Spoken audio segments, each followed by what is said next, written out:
This episode is brought to you by the very good humans at Frameline. The world's longest-running queer film festival, Frameline 50, the 50th San Francisco International LGBTQ+ Film Festival, is returning to theaters in San Francisco, Berkeley, and Oakland, running June 17th through the 27th. Called the most crucial event on the summer film calendar by KQED, Frameline 50 celebrates the bold visions of more than 150 queer filmmakers and artists, including Coleman Domingo, Greg Araki, Hannah Einbinder, and more. Browse the full lineup and buy tickets at www.frameline.org. See you at the movies and Frameline's 50th birthday.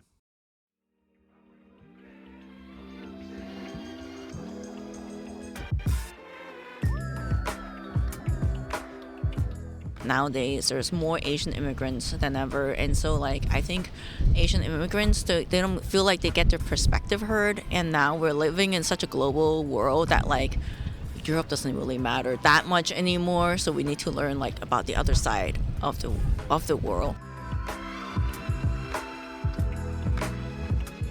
That was Jenny Chan, founder of Pacific Atrocities Education. I'm Jeff, and this is Storied San Francisco, a show about the artists, activists, and working people who make this city so special. Before I set this one up, just a quick word of warning. Jenny talks about some pretty heavy shit in this episode, so please be advised. Also, it was windy as hell that day we recorded out at Fort Mason. Welcome to Part 2 with Jenny Chan, part of our Asian American, Native Hawaiian, Pacific Islander Heritage Month programming. In this episode, Jenny talks in more detail about some of the research she's done for her nonprofit, Pacific Atrocities Education. Here's the conclusion of my chat with Jenny Chan. Did you go to college after high school? Yeah, of course. Okay, where did you go? Illinois Urbana-Champaign. Okay, you left San Francisco. Yeah. Can we just talk about that real quickly before? I know we already got ahead, but I think the story of anyone living in San Francisco, I think especially for born and raised folks, leaving and then coming back. So I want to hear about your leaving, and then we'll get to your coming back. Yeah, my leaving, I think I wanted to see snow. It's good for a scenery change. Mm-hmm. Also, my mom was a little bit too much nagging. I needed to find myself, I would say, and see what's out there. And I came back because my grandma passed away, and I was thinking okay. That's your mom's mom. No, my mom's mom passed away when I was going to college, and I was thinking man, my mom's also getting old, and I should probably come back and take care of her, and yeah, and that's Did you want, other than that, did you want to be back in Yeah, San of Francisco? course, weather's nicer. Yeah.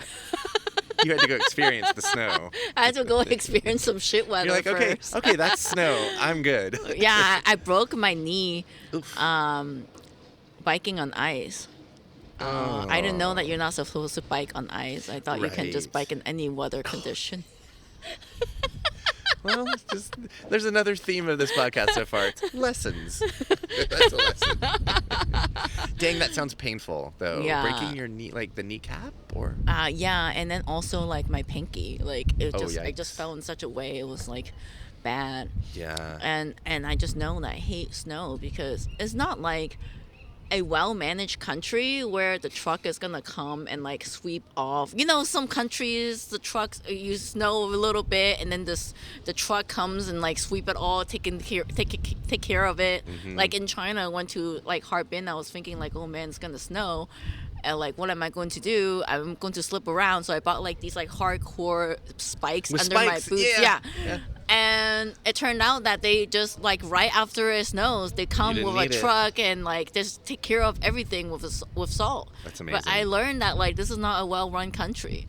The country. To put it mildly. Yeah. And so you depend on your neighbors to go sprinkle salt on the sidewalk, but there's no infrastructure for that here. You'd think, especially a place like Illinois, where this is not the first time it snowed this year, this century. Like, you'd think there's infrastructure there, but no infrastructure. Okay, so yeah, sorry for that quick rewind, but now you're back, and it's like several years later that your paternal grandmother passes away, and you go back to Hong Kong, and you find all this stuff, and you're like, what's going on? Right, and so then I realized that I should probably... I started going to this deep rabbit hole, and I was like, okay, maybe we can like start a nonprofit, and so that's what I did. On your own, or did you have partners? I had a partner, but now he works in AI. People need to make money. Sure. Yeah. That is a fork in the road for some. Yeah. And so it's... What should I say? It was a lot of like, what do I do? What do I do when I start a nonprofit? How do I raise money? How do I live for the next 5 months? And how are you learning about all that stuff? I actually got fiscally sponsored by Intersection for the Arts for the first year. Yeah. And I was going to like a ton of workshops. Okay. And it was like mind-blowing. Like Intersection, I don't know if you know Intersection for the Arts. I know them, sure. Yeah, they're like great. Super old school. There are the guys that worked there, like Randy Rollison, loved him. He was really like encouraging, I would want to say, and he just like knew where I needed to go. And like, it's hard to find people like that. So if you want to start a nonprofit in San Francisco, I would highly suggest to get fiscally sponsored by Intersection for the Arts. You heard it Shout here, out. folks. Hell yeah. No, we love Intersection for the Arts. Oh, really? Yeah. Great. So that's kind of how you learned, oh, this is what it would actually take for me to do this crazy thing. Yeah. Yeah. And crazy just as in like big, new... Yeah, and I also Googled a lot of like how to get the process rolling, even though that I was only fiscally sponsored. I needed to learn how to register for a nonprofit, and I'm not like shy, so I called around and help. I emailed you. Yes, for the record, Jenny is not shy, y'all. And so it was... I think what not shy means is not intimidated, like not afraid. Yeah, and not like I'm I'm going to seek help if I need help. Mm-hmm. And I realized that Iris Chang, who wrote The Rape of Nanking, her mom lived in San Jose, so I paid her a visit, and then she was like super encouraging, and then as the more I read, and then the more I was thinking like, wow, these stories need to be told. And so I actually went in 2015. I went to like Shanxi, a part of China I've never been to like visit these like comfort women who were like sex slaves during World War II for the Japanese. They were like in comfort stations during the occupation. During the occupation of China. But Chinese women. Yeah, Chinese women. Occupied by Japan at the time, and they were like serving in comfort stations. Mm-hmm. And isn't that's such like a it's like George Orwell way to call that. It's so disgusting if you think about it. Comfort for whom? Right. Mm-hmm. And it's so disgusting if you think about it, because totally they were like, oh, we were invading China and the STD rate is so high. Right? Yeah. And STD rate is high, so then we need to have like a control place where we have a physician to check if they have STDs. And then so then they can check, like, so then they can provide a comfort station for the soldiers, if somewhere safe for them to not get STDs. It's wild. And so I visited them, and it was so bad. Like, for them to like tell me their story, it was like, I thought my grandma was triggered. These people were like, it was very emotional. Yeah, like but they did share with you. Yeah, okay. And it was so hard for me to digest some of the stories. Like, one of the women after the war, like, you think after the war you're liberated, that's like the end of it, but then she realized that she was pregnant, and so then like she, it's Chinese culture, you can't tell everyone. Mm-hmm. And so her mom was like, oh, stay home, let's not tell anyone about this. and we're going to just give birth at home, and then they like buried the child at like some like Oh my random God. cave, and then they just left it there. And so it's like it took me like 2 years to write this historical fiction book about them, because I was Right. just like, wow, this is like hard to digest Totally. mentally. It's devastating. Right. Like we're in a sorry. I need to stop saying we. The United States is currently engaged in a war of choice. No. And every time this happens, which is all the fucking time, one of the things I think about is it's not just the like guns and bombs and all that stuff. There's all the ripple effect. And if you think And that's about kinda it, what you're yeah, talking and about. like Hollywood is super into like war. Whenever they have like a war movie, you see like soldiers on battlefield, and it's all like kind of glorified in a way. Totally, Because yeah. then you're like, oh, this side is fighting that side, but then you don't think about who's affected. They're not going to show you some children starving to death. They're Right. not going to show you like these kind of like people being and captured into like some kind of comfort station. And so it's just, Not to make light of what we're talking about, but I like Star Wars, and Yoda was the one who said, "Wars not make one great." It's Yeah. like, right? It's like the hero thing. yeah, No, there's a really fucking ugly side of war. yeah, it's disgusting. So- And so I'm kind of glad I got to see that. I got to interview them, even though that was like emotionally very harsh. Sure. You're just on your own over there? Yeah, I was just on my own. With and, a microphone? Well, Or- and then it's like some guy helped me. Okay. I'm not shy, and I always seek help. And so some guy helped me to like get a driver, drive around, and I was just like, yeah, and Was it just audio, or did you have video as well? audio, and I had pictures. Okay. Oh, I relate. That's exactly what I do. And it's just like, for me, it's like a very dark like place, because then like I got to also see parts of China that I've never been to, and like they had outhouses, and they were talking about like their sons work in a coal mine. I'm like, okay, then growing up in the Tenderloin was not so bad for me. Right. Like Perspective. it's a perspective kind of thing. And a lot of them passed away like now, but then like, and it's like at the end of their lives, so they wanted to talk. Right. I found that a lot of people are like that, like in their 80s and their 90s, they're like, oh, I need to talk about this thing, I need to go talk now.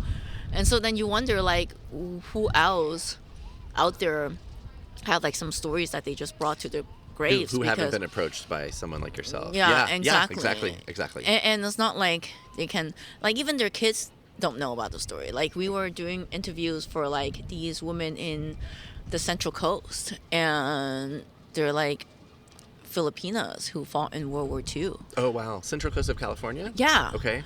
And then after the war, they like all immigrated here, but then it wasn't until like Obama era that they even get recognized. Sure.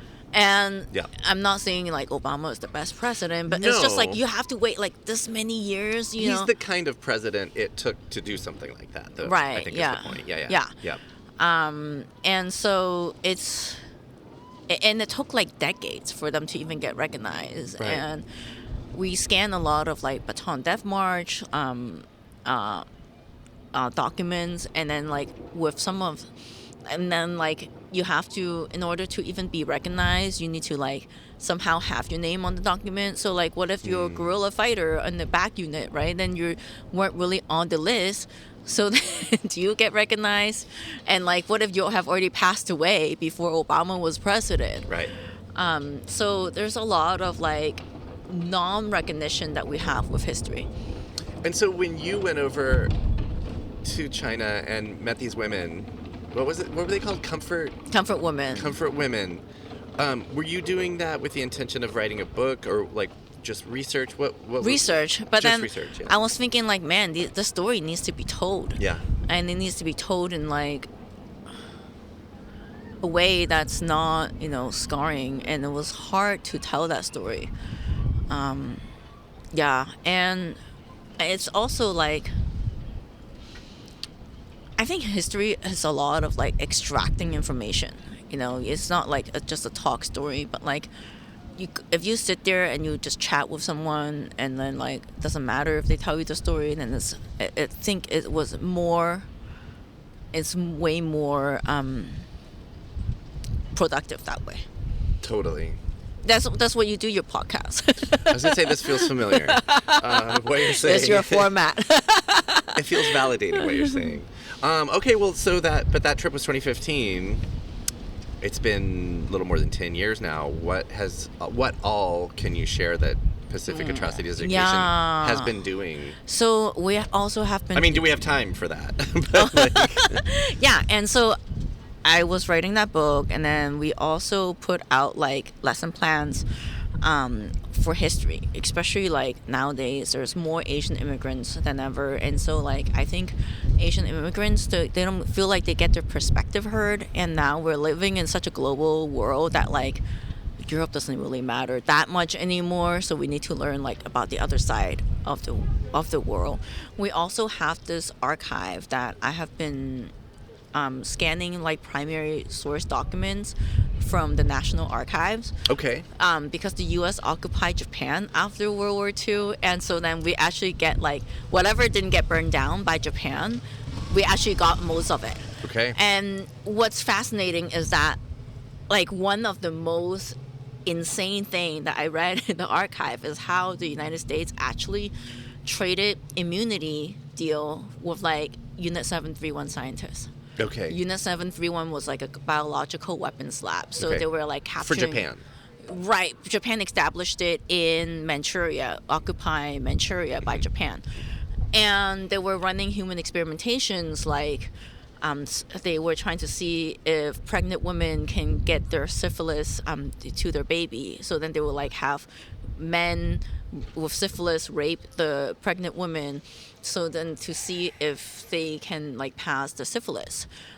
They would run some experimentation like how to cure frostbite, but then how to cure frostbite, you have to put Get people frostbite first. Right. So then they had like people out there because Manchuria was like a cold place. Yeah. So then they like would freeze their limbs and then cut them off, and then to see what's in there, so then they can learn how to do frostbite. They also were doing like how to like maximize the effort with like planes with like G-force and whatnot. And so then they were like, they had pressure chamber to see how to do that. They've made like flea bombs. So then they had like an anti-testing ground, and then at first Ishishiro, the guy who ran the place, were like, okay, we're going to make these flea bombs out of steel, but then they realized that steel doesn't like shatter when you drop it, so it's hard to spread fleas. So then they figure out to like get these like ceramic bombs with fleas in it, so then when they drop it, it's like flea bomb, and it will like spread plague faster. And they were figuring out how to do powder anthrax and whatnot, and many other disgusting things. And Can I just say real quickly, like everything you just ran through, I'm like, that is fucking heavy. For me to sit here and hear that, right, I appreciate it because it's the truth of what happened. But for you, learning all this, like, how do you cope? How do you... I think that for me, it's almost like, I guess so mission driven that I'm like, oh my gosh, I need to tell this story. This is crazy.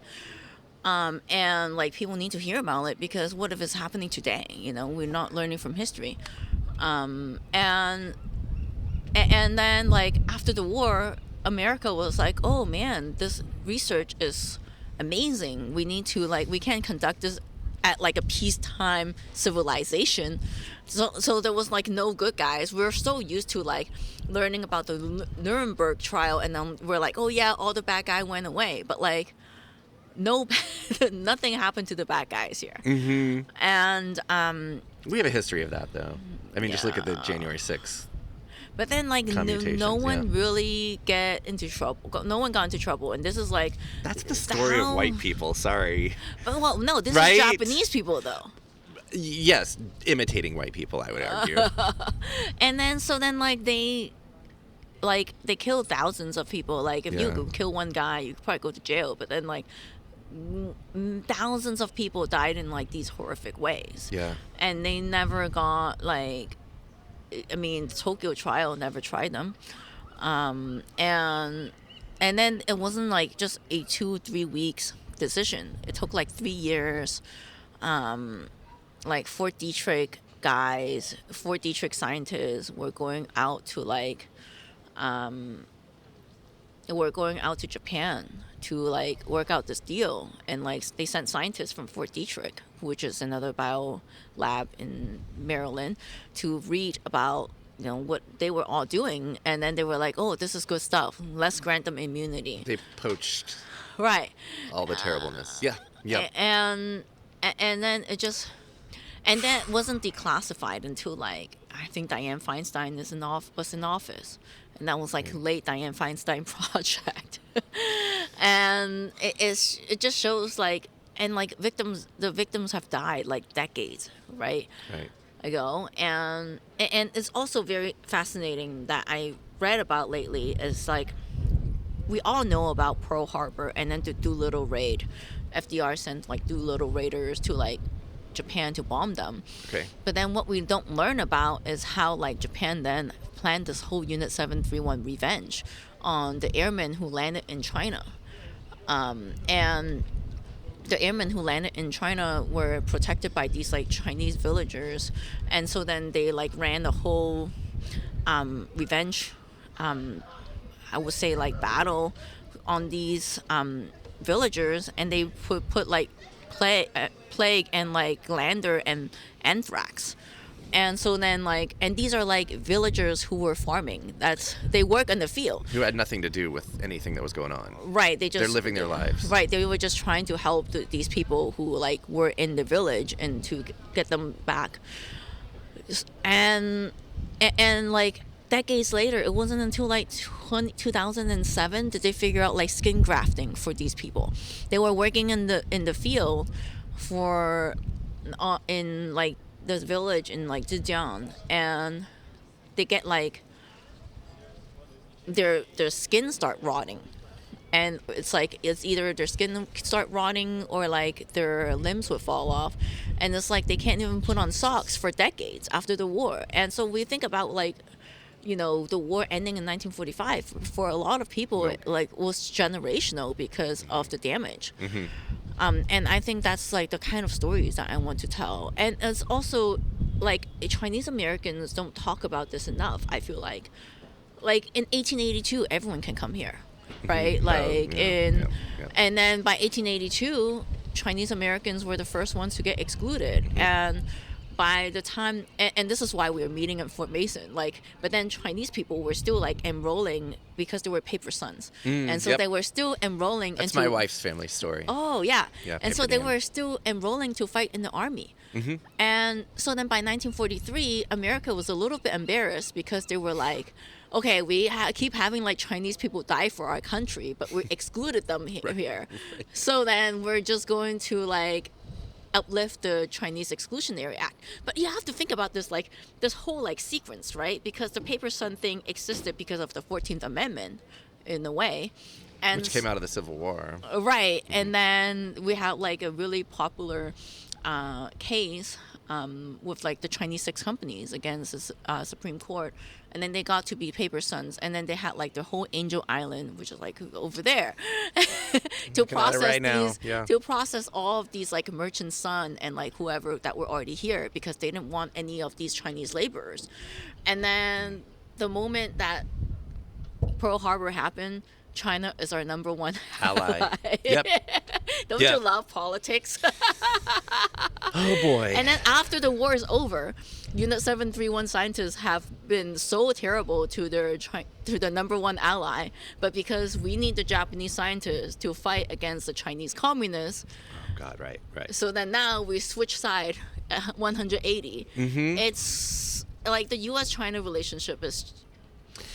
I'm going to say that's another thing we don't really learn about. We learn about that Russia fought on our side in World War I, or II, so excuse me, and that right after that is when it was like, okay, now you're enemy number one. Yeah. But something similar was happening in the West. Yeah, in the East, yeah. west of here. Oh, yeah. That's what I mean. That whole west-east thing Yeah. is so it's so bad. problematic. And it's so also, I meant west of here right now. Yeah, where yeah, we are. yeah, That yeah, way. yeah. That way. And Yeah. it's so, like, it's so crazy to me, too, because, like, if you meet, like, white people and then they're like, oh, our family came through, like, Ellis Island, and, like, oh, you should go check out Ellis Island, and blah, blah, blah. It took them, like, a few days for processing, but people who came through, like, Angel Island takes, like, months. Yeah. Took months, because I think they needed to process them in a more, like, due diligent way. We do need to end. Let's Okay. end on a high note. Yeah. So for listeners, how can they learn more about Pacific Atrocities education, and how can they get involved, that kind of thing? Plug away, please, Jenny. Our website is pacificatrocities.org, and we also have a YouTube channel called Pacific Front Untold, and Instagram is Pacific Atrocities EDU. Okay. Thank you, first of all, for what you do. I'm just in awe. It's really important work, and thank you for doing it, and thank you for coming on the podcast. Thanks for having me. That was Jenny Chan. We recorded this podcast at Fort Mason. On the next episode of Storied San Francisco, hear from past guest, D1 Supervisor Connie Chan. I brought Connie back on the show to talk about her run for U.S. Congress. This bonus episode drops next Tuesday, wherever you get podcasts. Music for Storied San Francisco was produced, performed, and curated by Otis McDonald. Our contributing producer is Aaron Lim of Bitch Talk Podcast. And the show is produced and hosted by me, Jeff Hunt. Now in our 8th season, we have more than 300 episodes available on our website, storiedsf.com, or wherever you listen to podcasts. If possible, please rate and review the show. I want to know what you think. Find us on Substack for our monthly newsletter and more. And follow us on Instagram and Threads at storiedsf. Reach us there or email us at storiedsf@gmail.com. Thanks for listening. Try to stay hopeful in these dark times. Keep being wacky, creative, and kind out there. And we'll see you next time on Storied San Francisco.